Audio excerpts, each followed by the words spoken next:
The 19th century saw mission as a dominant feature in Presbyterian church culture. When you see an institution like Princeton Seminary, which was sending out maybe 30% of its graduates to live and die overseas in service to Christ. And the question I have now, about 200 years later, is what happened?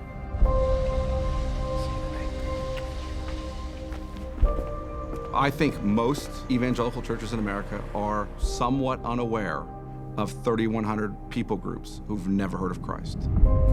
Safety, comfort, those play a strong role in the American mind, in the American Christian's mind.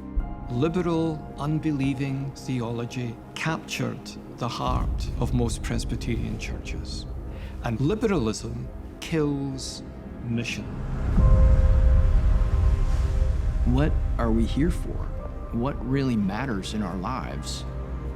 We have an obligation to take the gospel where there is darkness, to take the church where none exists. The harvest is plentiful, the workers are few. We need to pray to the Lord of the harvest to raise up workers for the harvest. The stakes couldn't be higher. We're talking about eternity. We're talking about obedience to the command that Jesus Christ has given to his church. Theology that is truly theology, it cannot leave you inactive.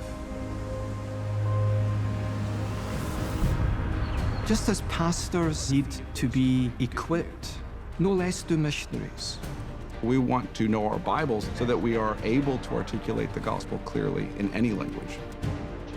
GPTS and Radius have teamed up to train people for taking the gospel to places where no church exists. Through this combination of programs, to have theologically well-trained students with practical training, that's the hope.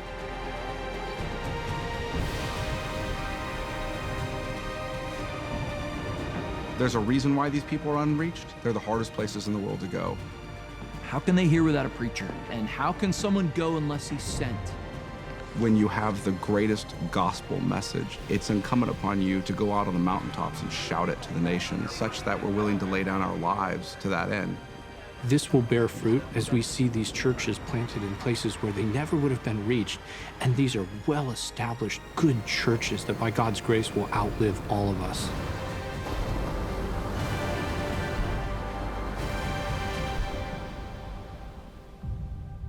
Jesus Christ has been very clear about what the church is called to do.